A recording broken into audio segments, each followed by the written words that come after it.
to the EVOLVE Voices podcast, a platform to hear the fascinating stories behind the people that power global commerce. I'm Edilsa, a brand advisor, and your U.S. host of EVOLVE Voices. On to today's story on how Natalie Gill and Meg Blancato took a backyard hobby into a thriving flower business. A decade ago, Natalie couldn't shake the feeling that she wasn't living the life she truly wanted. So she took a leap, left her job, and launched Native Poppy, which soon blossomed into a true partnership when Meg joined the team. What followed? It wasn't smooth sailing. From navigating a devastating flood just before Valentine's Day to competing with big players like Trader Joe's, their journey has been full of challenges. But through it all, they stayed focused on what mattered most, creating a memorable customer experience and bringing joy through stunning floral arrangements. Today, Native Poppy is a thriving women-owned business, proving that when you bet on yourself and follow your passion, great things happen. Hi, guys. Natalie, Meg, so great to have you both here. I really enjoyed getting to know both of you in the past year, and I've met you separately, which has made it even more fun. And so it's the first time I see you guys together, which is a fun dynamic.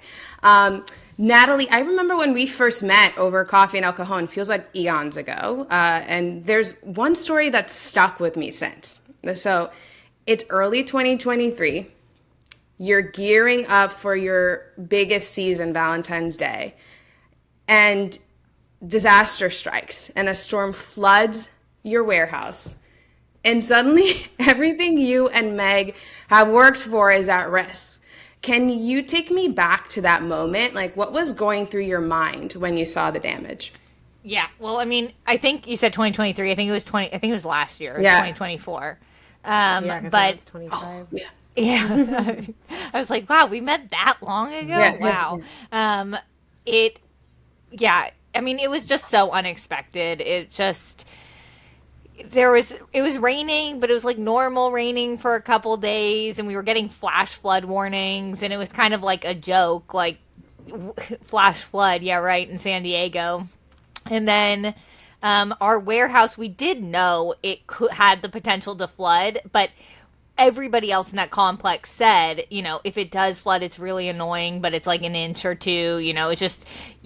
We have flood boards provided by our complex, and you put those up and you put sandbags out, and like it'll be annoying, but like what are you gonna do? And so Steven and I, my husband, we were like, okay, let's just go down there and see if we should pick up anything off the ground. I asked some of my coworkers, like, is there anything you want me to do when I go down there? And one person just said, yeah, I think I have like one cardboard box of gift boxes on the ground if you want to pick that up, but otherwise don't worry about it.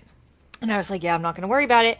And then we drove into the parking lot, and the whole parking lot was flooded. And I was like, oh crap, oh my God. So I get my baby's in the back of the car. I get out of the car, and I start walking towards our unit, which is all the way at the back of the complex.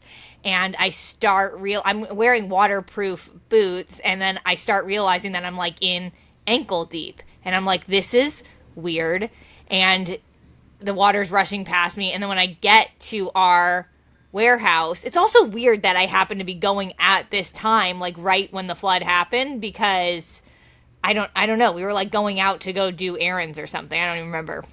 And it was like the day after my daughter's first birthday, and I walk up to the door, and we have a glass front door, and I saw that it looked like an aquarium. It was like 3.5 feet of water inside. So I put my key in the door. I'm like in shock. I open the door, and the water just starts rushing out. And there's just like, I see a sweatshirt float by me. I see a empty vase float by me. I see greeting cards float by me. And I know that all of this stuff is tucked away in bins 200 feet away from me on high shelves. And I'm just like, oh my God. And I think somebody comes up to me and they're like, are you okay? I was like, no, I'm not okay. And then I was like, I think I just walked, as soon as I opened the door, the water emptied. So then I think the warehouse is probably at like a foot of water, standing water. And so I walk into it, and I'm just like, I don't even know. It was it was crazy. Every single thing in there had been picked up, floated, moved around. Like all of our furniture, our delivery vans had been picked up, moved. Our giant flower cooler had been picked up off of its track and floated away. Just everything. It was, the water line was filth all the way up to gosh. 3.5 feet. I mean, it's just, sounds smaller than it is, but everything that we use was at under 3.5 feet. So, and it was right before Valentine's Day, so it was just crazy. I think my first call was to my insurance agent, and I just called him, and I was just like, I said, we're fucked, we're fucked. And I was like, and he's like, what the hell are you talking about? And I was like, everything is ruined. And then I called my husband, I told him to come in to the building, and then I called Meg, and she's like, and I was just bawling. And the crazy thing is that a year before, a car crashed into one of our stores, and I didn't cry. It just I was like, yep, this is bad. We'll figure it out. We always do. And it was figure outable. But the fact that this was so disgusting, that every single thing we owned was covered in a layer of disgusting, filthy city water mud, was just, it felt like, it was just so heartbreakingly horrible. And I don't know, and just... But you moved forward, which is so crazy to think about. You said your first call, you were already on action plan, insurance agent. What am I going to do? So Meg, you get this call from Natalie. How did you rally the team and keep moving forward? Because at this point in time, you're facing a holiday. You still have to open a store. How did that work out? Yeah, well, like she said, she was obviously really upset and fairly incoherent. So she called me crying, and I was like, and she said, it's all gone, it's flooded. And I was like, what are you talking about? Because I didn't even know where she was. Yeah. I did not understand. And then she FaceTimed me and answered and flipped the camera around, and it was Steven, her husband, who's our operations manager, holding their daughter in, like she said, about 1 to 2 feet of stagnant water in the studio. And I was just like, holy. And I live in North County, and I said, I'm gonna get in the car and come down. And I came down, and honestly, when we saw each other, we hugged, and we both just cried for a few minutes, because we were, like she said, it was just so shocking. And I mean, immediately, it was just a lot of shock. And then we said, well, what I was like, we should tell the team, because they can't come to work here tomorrow, So we sent a message on Slack with a photo and just said, this is what happened. And then from there, it was just a lot of moving pieces for getting the word out, asking for donations. Our e-commerce manager wrote a blog post about it and set up a donation page. We were able to get on almost every news channel in San Diego. It came out and started interviewing us, talking about it. And we did just put one foot in front of the other. And we said, we have Valentine's Day coming in 2.5 weeks or 3 weeks or something like that. At that point, we'd already bought all of our inventory. The flower order was there. We had started taking orders. It was like, we have to do this somehow. The crazy thing is that because the car crash had just happened, what was it, 6 months prior or something? Yeah. We had just reopened the store just the month before, that we already had all these disaster checklists. So we were like, oh, great, just update the disaster checklist. We know what to do. We have to go online and change our hours. We need to add a phone message. We need to update these news sources. We need to, we already, now we have a disaster checklist. Yeah, you're right. The crash was June of 22, right? Oh, really? No, I think it's June 23, because then we opened December 23. The flood happened, right? So that last year was our only first year open. I don't know. It's bad that neither of us can even remember, because all the disasters just run together. We can't even. No, you're right. It was 22. It was 22, because I didn't have Hazel yet. Yeah, I think you were pregnant. Yeah. That's crazy. It's like but you did have a disaster checklist. It's almost like the unfortunate part of all the disaster. And I'm sure you had to make some tough decisions, right? So like, Yeah. I mean, you had bought all your inventory. Like, what was the toughest decision you had to make there? Given was it closing the store? Was it paring down the Valentine's Day event? We did not pare down Valentine's Day. We were full steam ahead on trying to get revenue in, but we did do some layoffs just because we knew we had to cut expenses right away. And, Meg was incredible. She got us on every single news station that week. We were on ABC, NBC, CBS, all of the three letters. We were on Fox, everything. And it was... So, I mean, it was because people didn't believe it. Like, I would see people being like, San Diego thinks they're flooding, and it's like, no, this was a real disaster. It was crazy. But we were on every single news station. We focused so much on just revenue because the beautiful thing about flowers is our flowers weren't in yet. For Valentine's Day, they weren't going to arrive until the week of Valentine's Day. So we just needed to act fast to get what we needed to do to make Valentine's Day happen, which is you can make flowers almost anywhere. We just needed some tables. We needed our cooler to be back up and running. We needed,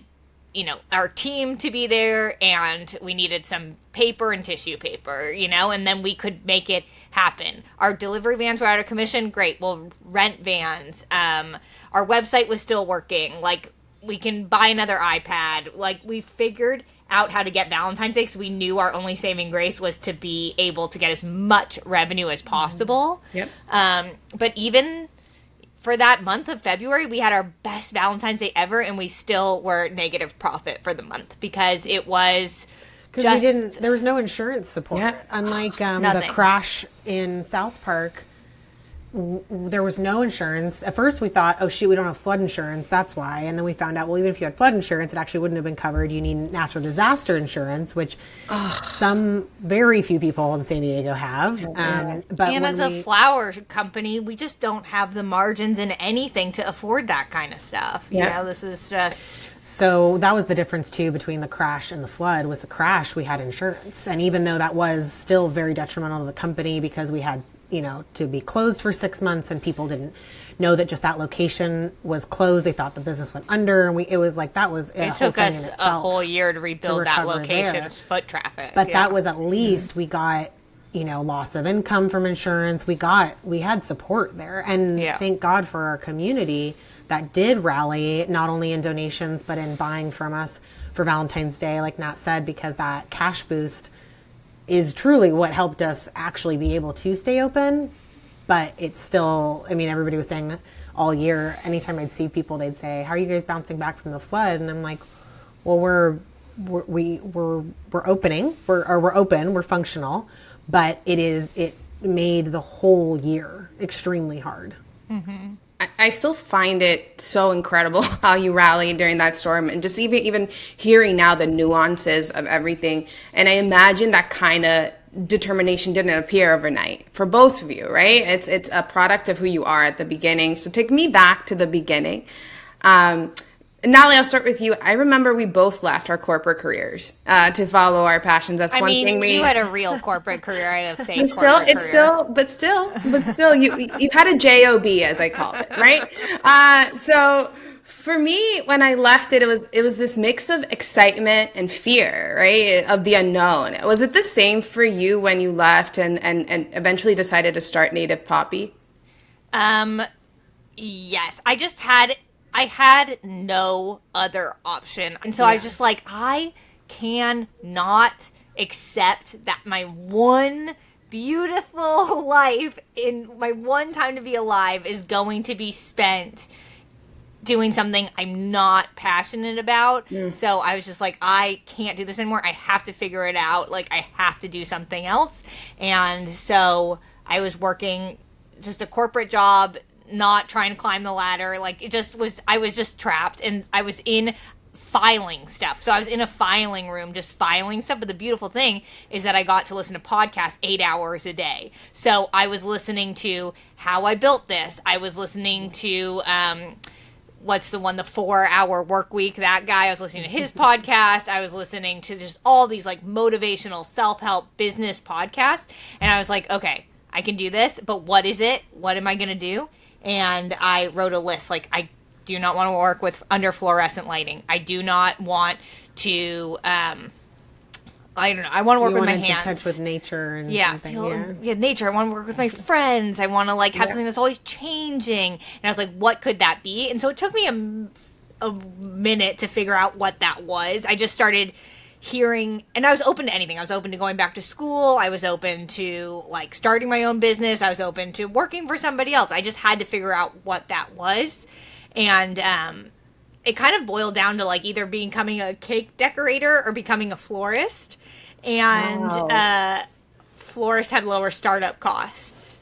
And I had done it before when I was in college. My dad's friend was a florist who worked out of his house, and he hired me to help him on a wedding once, and I loved it. I remember I was like a young kid, and I ended up staying at his house until like 2 o'clock in the morning making stuff with him, and I was like, oh, I love this. And then he paid me cash at the end of it. I was like, this is great. But then I never thought I could do it because I ended up going to college, and I thought I was going to go into science, and I didn't, and I remember one night I made flowers for an event for this family I was nannying for at the time after college, and she came down from her party probably like super tipsy, and I was like, said to her, I was like, do you think I could become a florist? And I remember her like getting kind of mad at me and being like, yes, you can become a florist. Like, I think I probably brought it up a lot, being like, I can't do it. And she's like, it's literally so easy. Just become a florist if you want to become a florist. And then I was like, and then it still took me years after that to jump into it.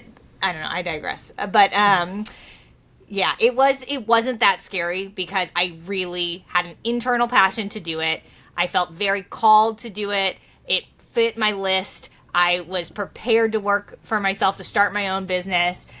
It only starts becoming, it's almost scarier now, 10 years in, because of all the responsibility we've put on our plate, all of the employees we have to take care of, as a big growing company, all the customers we have, the community we have to answer to, the systems we've created, the responsibility. It's like almost scarier now, honestly. Like, the beginning was fun. I tell Meg all the time, I'm like, I want to go back to that time where it felt like we had magical powers, where we were like, if we want to do it, let's do it. There's no consequences. We're young. We don't have kids. Like, who cares about money? Like, it was so fun. We just got to do whatever we wanted. We wanted to throw a party for the company. We did. We wanted to redo our branding. We did. We wanted to like do a holiday party. We did. Like, it was so fun to create the business. I'm sure I was scared. I could tell a whole story about how stressed I was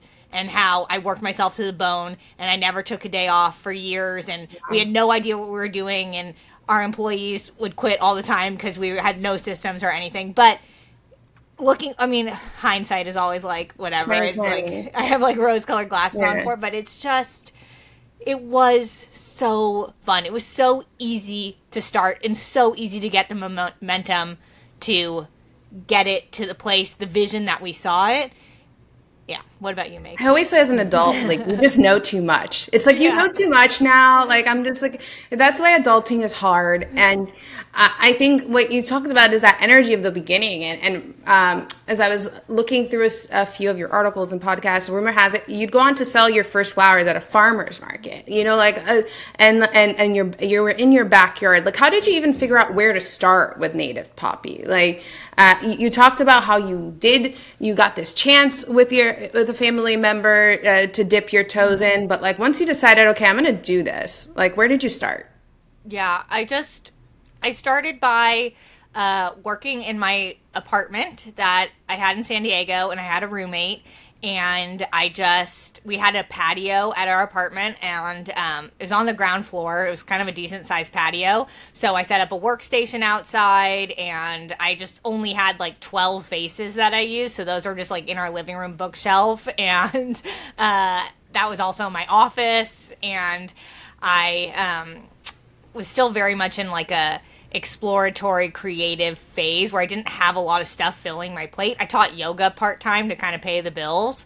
And then I just, that's where it started. And I just very much like was figuring it out as I was going. Instagram was like in its heyday where they literally showed you every single thing that you followed. I remember that.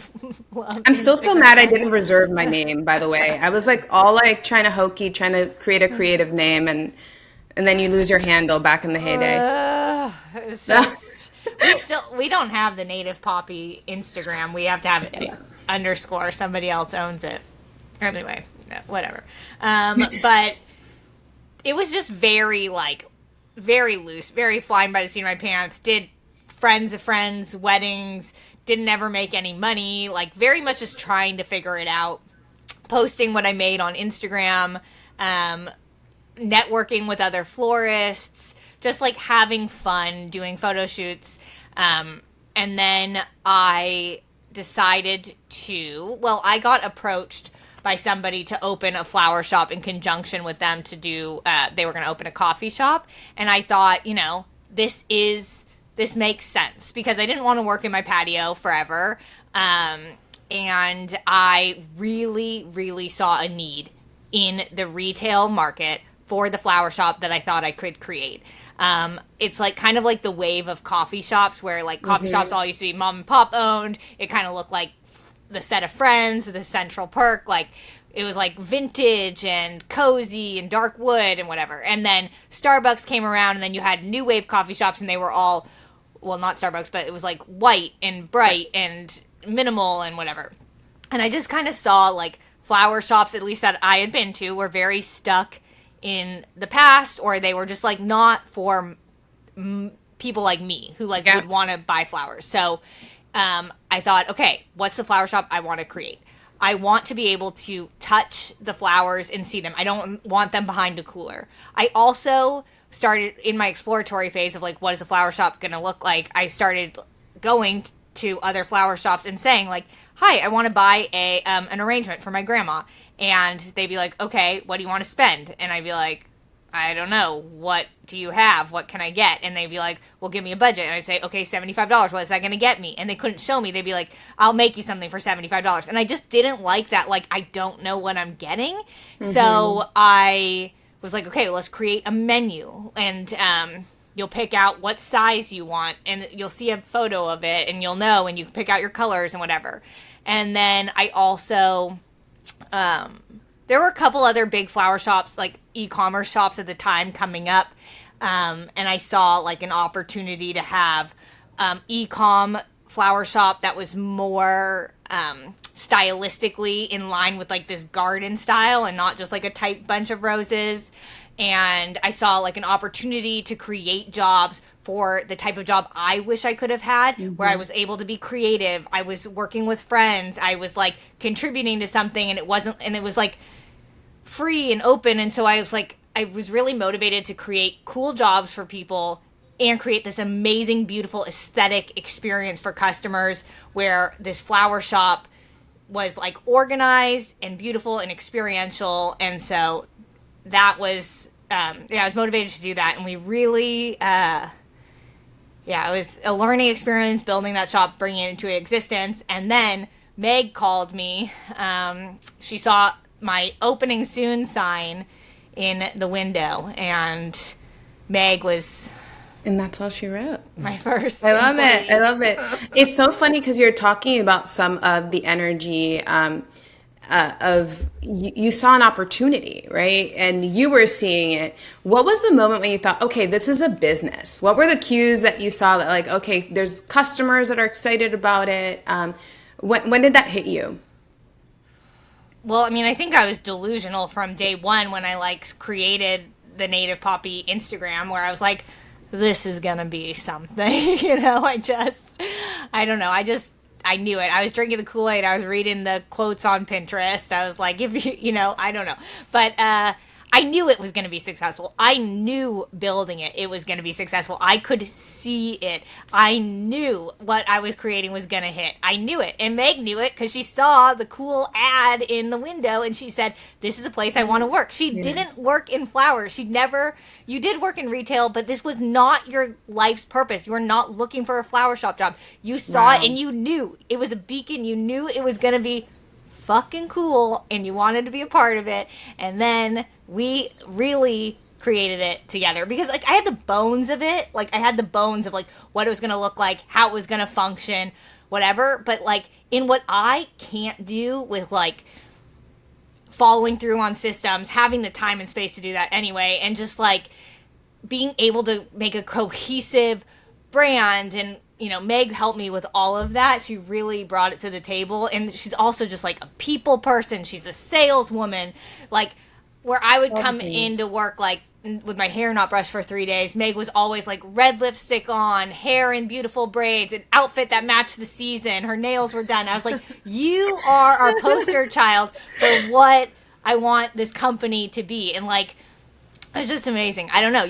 You created like the experience of like how our employees were going to be in the flower shop. And then she brought so much fun and energy and we just like fed off of each other. We'd be like, oh, I have an idea to do this. And then she'd be like, oh, that's a great idea. And we can also do this. And like, we just kind of, it was just so freaking fun.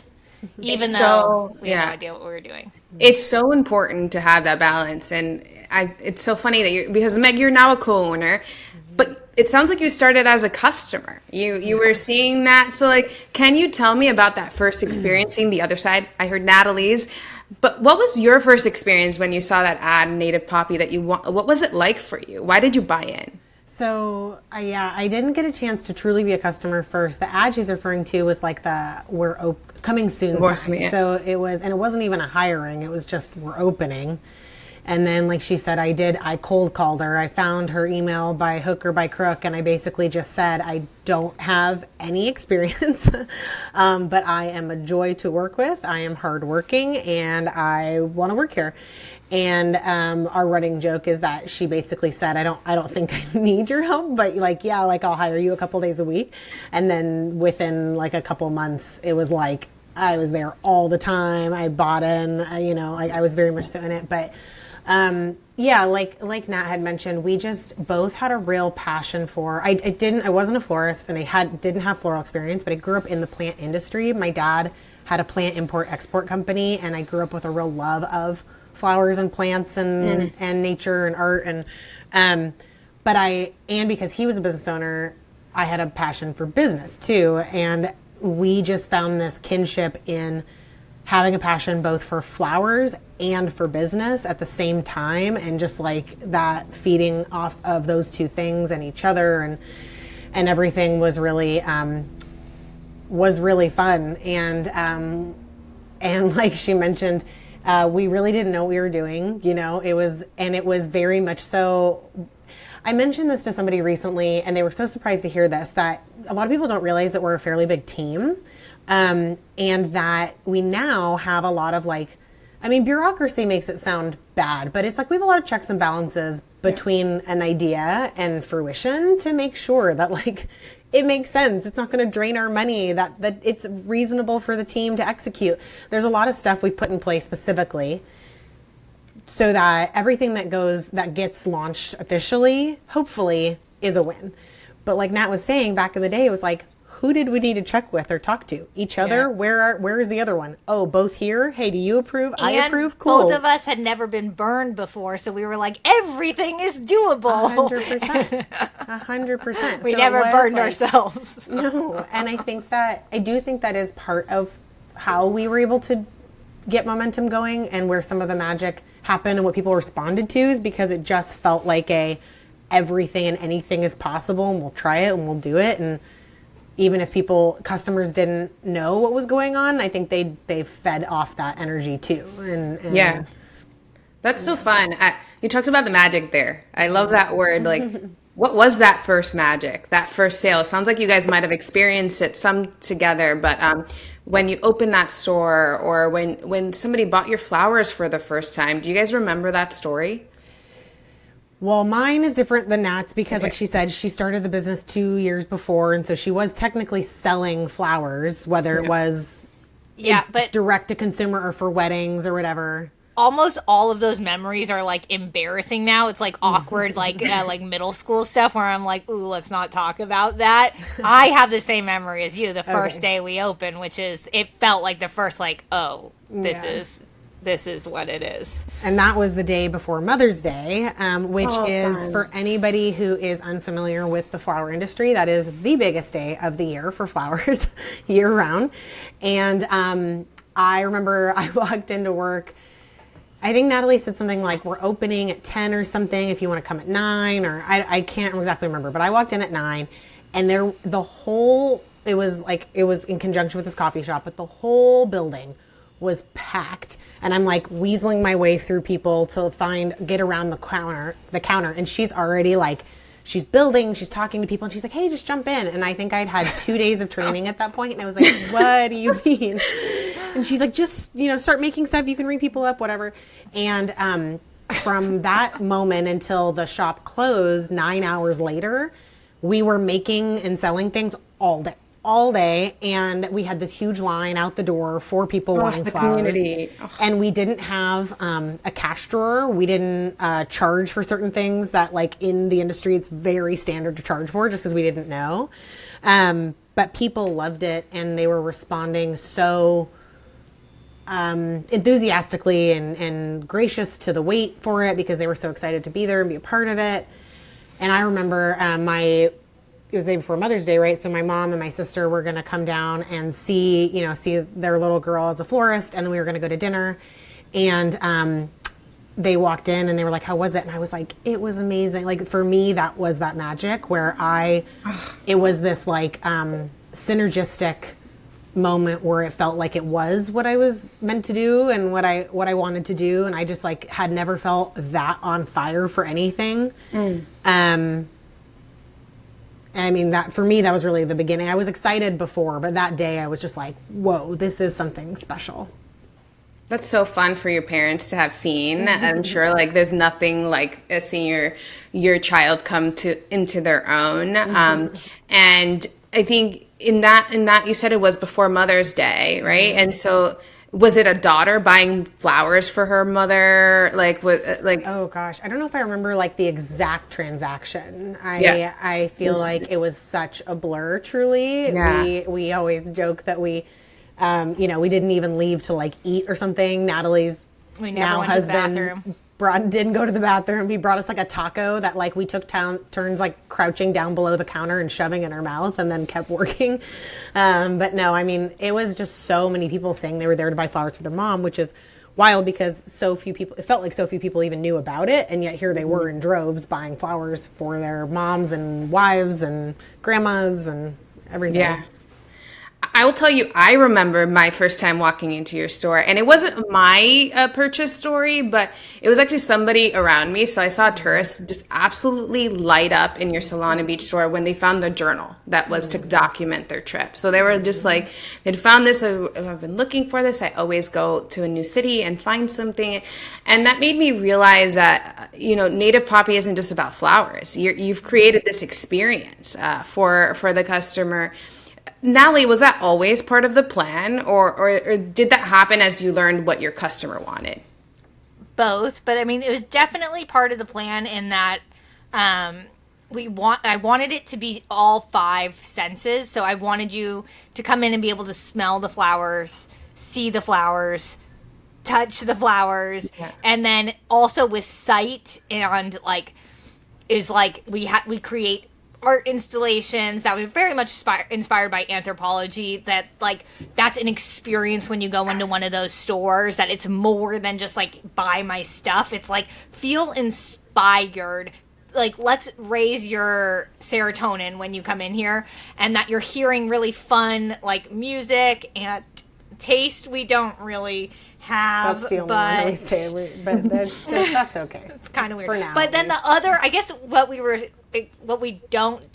we have our own chocolate bars, but what we don't have in taste, we make up for in like emotion. Like we want people to feel inspired, creative, like, I don't know. It's just, I think inspired. It's just truly like that's what you're supposed to feel when you come in, that you want to like make flowers, that you want to gift them, that you want, that you just like, even if you don't buy anything, that you just feel uplifted when you come into the store, that somebody there is nice to you, that whether you're there to celebrate something or you're there because you're having a really hard time, that we're there for you, we hold space for you, and that we can help you through flowers, but also gifts. And the beginning, I really, like, we always had a huge amount of retail space to have gifts, but I didn't have money to buy any gifts when I was starting because I didn't have a very good budget for building the first shop. I built it with my own money, and I had to book weddings to get deposits to be able to build the store. And, you know, I painted the store. My mom and my stepdad painted the ceiling of the store. My husband's dad drilled all of the shelves into the walls. I sealed all of the tile. Like, we very much built the store by, like, just doing the work. But, yeah, I ran out of money, so we didn't have a lot of gifts in the beginning at all. Yeah. I was buying stuff on Amazon to sell because I didn't know how to buy books wholesale. So I was just buying them on Amazon and selling them $1 more. I feel like the also part of maybe Meg, like we talked about like how you have local artists and shoppers that you work with, like you're building also a connection with the community. Like how are you doing that piece of not only like creating this emotion when they come in, but connection with your customer? Yeah, well, Natalie's saying that the first month or two, I think I can actually count on one hand the gifts we had in store. I think there were like 5 different things, and some of them were on consignment. And like Natalie said, she got books on Amazon to sell, and a couple things that you went down to Mexico to buy and then sell. Well, I was like in Mexico City, and I was like, these are cute, these are cheap. I'll bring them back, and like probably didn't make pay a couple any dollars on each on one. them, Yeah, exactly. I think we like still had some until like a couple of years ago.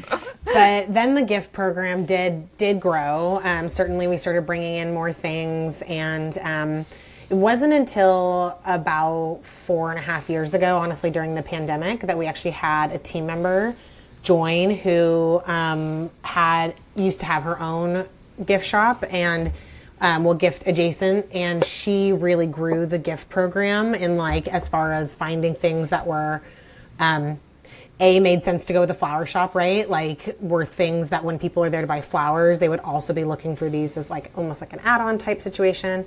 And then also using our buying power really intentionally to, like you said, create community and make a change in the world the way we want to. And that was a big part of that, was changing and diversifying our vendor community. So buying from more BIPOC vendors, buying from more LGBTQ plus vendors, bringing in pretty much exclusively small business. Unfortunately, it's not all local. It's a lot of California, but it's the goal is small and inclusive, you know? So it's changed drastically over the last, again, 9 years that retail's been around, but really 4.5 or so since this team member has joined us. Shout out to Erin. But yeah, and that does like it. When you said that customer came in and found the journal and everything, that it's part of our goal also that we're bringing in things you're not easily able to find elsewhere, because there's so many beautiful makers out there that are sold at almost every gift shop you go to, right? You'll see certain ones pop up just over and over and over again, and there's a reason for it. It's beautiful. Yeah. It's like worthy to be in any shop, but we really strive to find things that theoretically it's going to be harder for you to come across, so that it feels special and unique. Again, just that experience is like you've stepped into this tiny pocket of the world that is beautiful and rare and only can be found at Native Poppy. Pretty much. That's the goal. Over time, have you seen what the customer wants shift? You talked about a little bit like evolving. Is it still all about the experience, or do they care more about the price or the utility, practicality of things now? That is a great question, and something that we have really spent a lot of time this year actually looking at, because the business has shifted a lot over the years. I mean, honestly, between a pandemic and the 2 disasters and just the economy and just so many things, it has roller coastered and yo-yoed quite a bit. In regards to gifts, there's definitely trends we see that really tick up and then virtually disappear. And we're like, wow, that's interesting. For flowers and the experience overall, you know, we actually did some data collection this year, and we found that whether this had changed or we just didn't know, or if it is new, but first and foremost, one of the things that people said they cared about the most was the artistry. So the reason why they're shopping with us is because of like unique design, artistic designs. Another one is that it's a small women-owned business. From the data set that we got, it was one of the top 3 things that was important to people, was just knowing that they were supporting local and woman-owned and mama-owned, and you know. And then another is price, and that is truly the trickiest thing for us to navigate over and over, because the costs of flowers have more than doubled since the company opened. And our prices have increased a little, but they have not doubled. So figuring that out is tricky. And then also just this big disconnect on what a lot of people will pay for flowers, or what they can expect from a flower arrangement for a certain price is challenging when you see certain grocery stores charging for what they do, or certain online businesses charging what they do. It's just something. Just say it. I'm trying to be. Trader Joe's is our biggest hurdle. Trader Joe's is really, really tricky, because they have incredible flowers. You know, Natalie and I grocery shop there every week, and almost every week we send each other a picture with, look what they have in this week. Look at the price on these. Yeah. And it's like the things that we used to be like, this is what sets us apart, is that we are bringing in stuff that grocery stores don't know to bring in. But I've heard that Trader Joe's main buyer was a main buyer for one of the biggest flower wholesalers in the country. Oh my gosh, so they know what people want, and they are not trying to make money on it. The thing is as a florist, we cannot buy 1 stem of a peony for as much as Trader Joe's is selling 5 for. So they don't care about making money on their flowers. They don't care the quality. They don't care. It is their loss leader. It's the first thing you see when you go in. It's good stuff. I literally love it.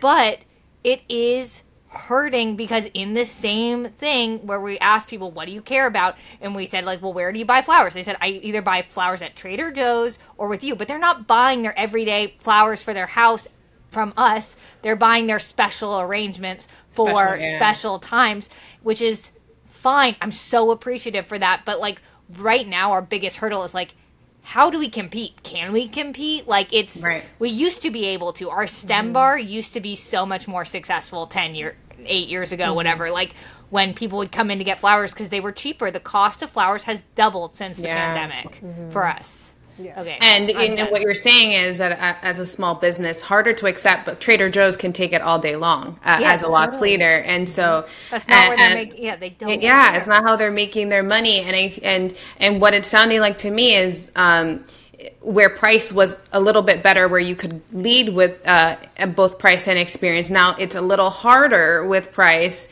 And now you're trying to justify how much more experience can we give them to justify what we've got and coming through it. Yeah, we don't know. It's our biggest question right now, and just, a couple weeks ago I was in the shop and these 2 girls probably in their 20s were holding a vase and they said, oh my God, this vase is so cute. We should get it. And then one of the other girls said, let's go to Trader Joe's and get greenery and berries to fill it with. And I look over at our stem bar. I literally have $100 of greenery and berries because it was December at the holidays, but it just didn't make sense for them to buy it with us. It made more sense for them to get in the car, go do another errand.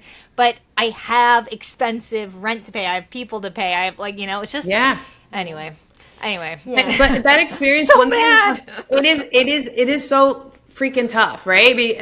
And then I think that one of the experiential things that I do love that you do is that micro shop in South Park. It's such a unique idea to build that connection. I know it's like a smaller square footage.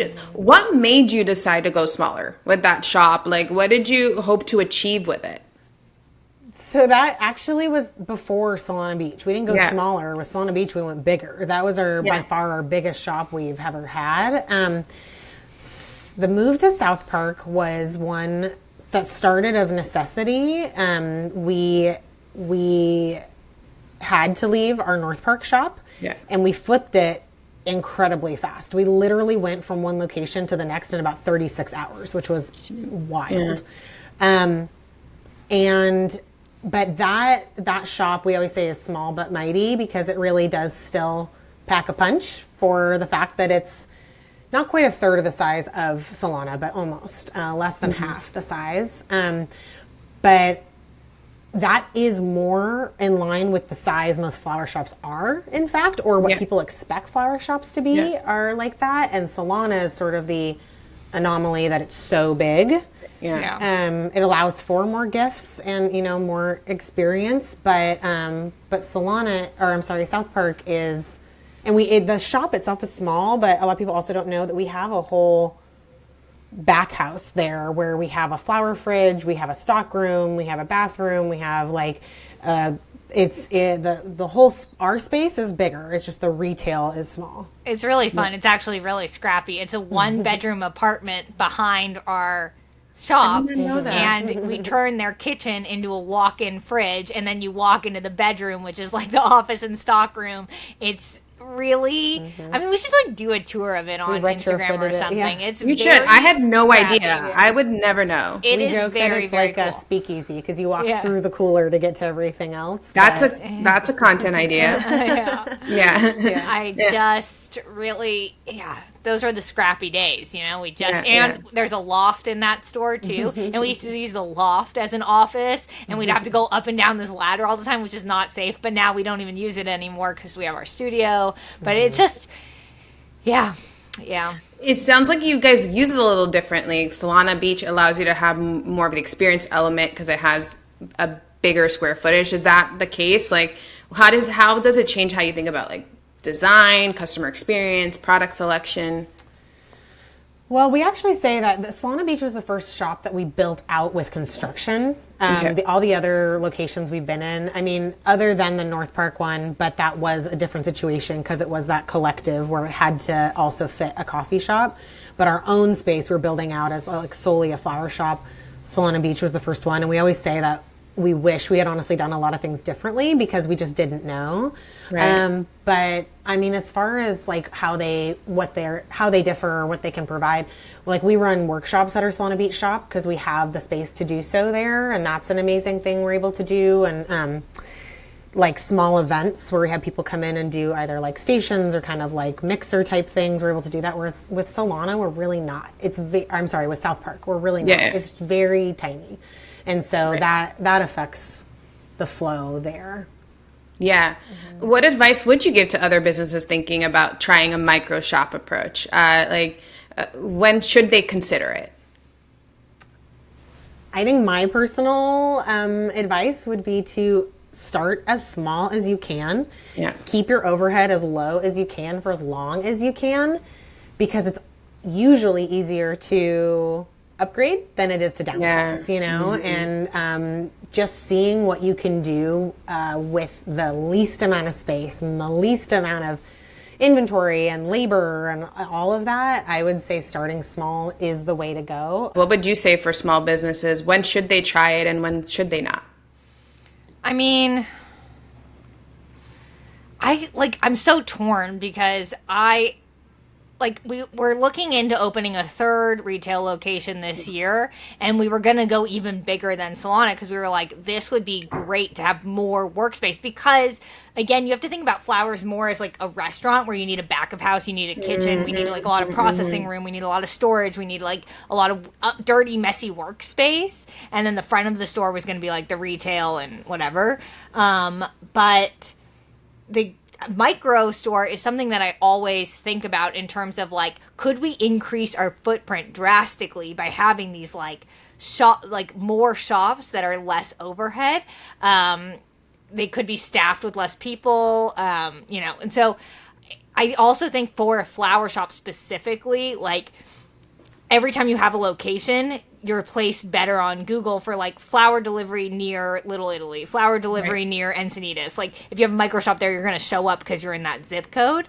And so that's nice. And then in our same survey that we did, we were like, how did you hear about us? Most people hear about us by seeing one of our retail shops. It's like not really like a Google ad. You're finding us there if you're Googling like flower delivery for grandma in this zip code. Yeah. But to learn about our brand, is mostly just walking into a shop, walking by a shop, or maybe Instagram.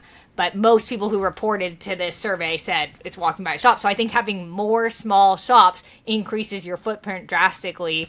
I think it's a good idea, but I can't really speak to it because I don't really know. And I can't even really consider South Park a micro shop because it's technically like the store that you see is, 250 square feet or whatever it is, but we have an entire patio and another space behind it. So it's like, I'm not running my business out of that. And then, right. Totally. I love the idea is just, the idea that just by having a presence, that in itself gives you the reach more powerful than maybe an ad could be, just because they physically need to see you and pass by you, and it raises that casual awareness. Yeah. But I mean, anywhere you could probably do a coffee shop, flower shop situation, like in a collective, in like one of those dining halls that are so trendy right now, anywhere. But also, I don't think malls or indoor malls really work for flower shops. We kind of considered that at one point. But it's like people a lot of the time need to park, get their flowers, and go. Because they're going on their way to a party or a dinner or something, or picking up for a birthday party. So, I don't think people are buying flowers when they're, shopping. It's kind of like this a specific errand. Or, again, you're walking on a street, you're doing your daily shopping. It's like maybe you get a gift, or maybe you do get some flowers for your house or something. But, I don't know. This is going to be the last question. You guys have been so freaking awesome. Flowers have a really special way of marking these special moments, whether it's big or small. Looking ahead, what lies ahead? What's the big moment for coming up for Native Poppy that you'd be excited to celebrate for somebody to give you flowers for? 10-year anniversary, right? Oh, it's huge. Negatory. No. This January is 11 years for the company as a whole, but May is 9 years of retail. All right, never mind. We'll just average it. Okay. I want flowers for anniversary. What else? Honestly, I love flowers for just because. I mean, I love flowers. Oh my God, I know. Okay, let's go. Sorry. Well, I don't know if we're allowed to talk about it. Oh. Okay. Oh, I know. Well, then it's a secret that I'm so excited to know when the flowers will be given. You did talk about maybe a potential third shop, being started. We do want to do that. We do want to do that. Just the timing has to be right. And then we do have something really exciting coming out in 2027, but we're working on it now. Yeah. No, I love flowers for just because. I think it's like the best way to just brighten someone's day.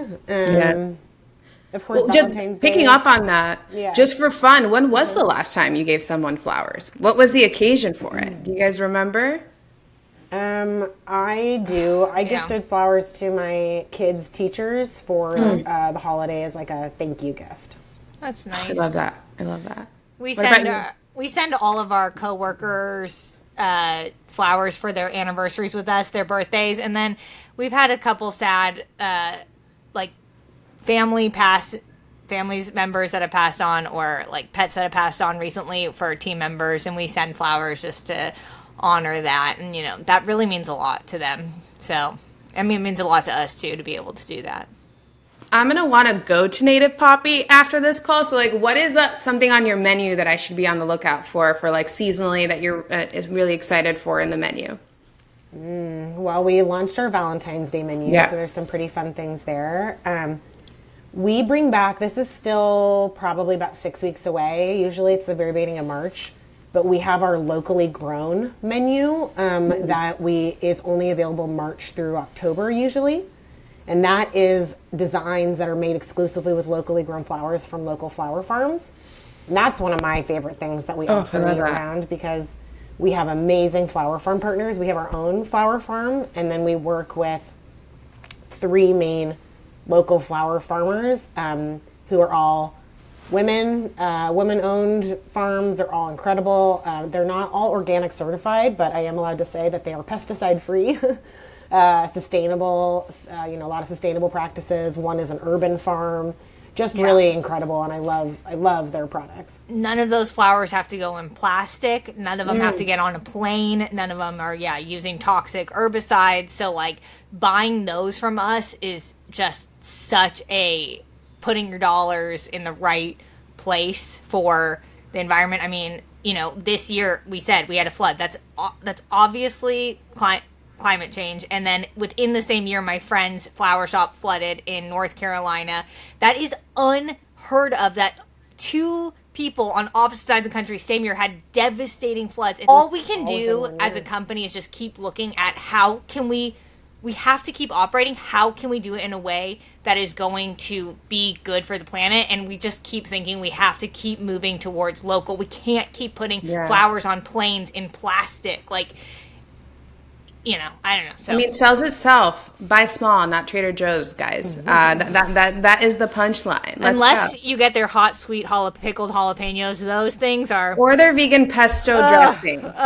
I love Trader Joe's. We always have to add a disclaimer. We love Trader Joe's. We love. But buying their flowers, just know you're hurting florists. Yeah. Hurting florists. Lay it on. As we wrap up, if people wanted to know more about you, Native Poppy, where can people find you guys? On Instagram, like Nat said, we have technically we have a TikTok too. So at native_poppy is where we share a lot of content and a lot of what's going on. You can sign up for our newsletter. We have a very fun series where Natalie and I talk about our personal lives, not entirely business related stuff. And we're on the talk, so you can join that as well. And then if you're in Southern California, or just when you're visiting, come experience a shop, because it really is amazing. We're open every day but Monday in South Park and Solana Beach. Yeah. Can't attest to it enough. Such different experiences. You're walking around such a great neighborhood in South Park, and but then you get to do the beach and get some flowers. Can't beat it. Can't beat it. Guys, it has been so much fun. Thank you both. I just love talking to both of you. I can't wait to see more of you guys this year. But thank you again. Thank you so much. That's so fun. Much. Now make sure you subscribe to Evolve Voices, this leading and incredible project where our ambassadors are interviewing amazing professionals from all over the world so they can share their perspective and benefit you with their perspective, their knowledge, and you can understand what's happening in the different markets. Evolve Voices is a project part of the Evolve Commerce Club, the #1 and leading community where we connect international professionals in the world of commerce. We are now connecting professionals in more than 40 markets, and every week we invite an expert to share their perspective and their knowledge. So if you'd like to know more, you can always look at the comments. We have a link there so you can request your application, and stay tuned for the next episode. Thanks for watching. All the best. Ciao.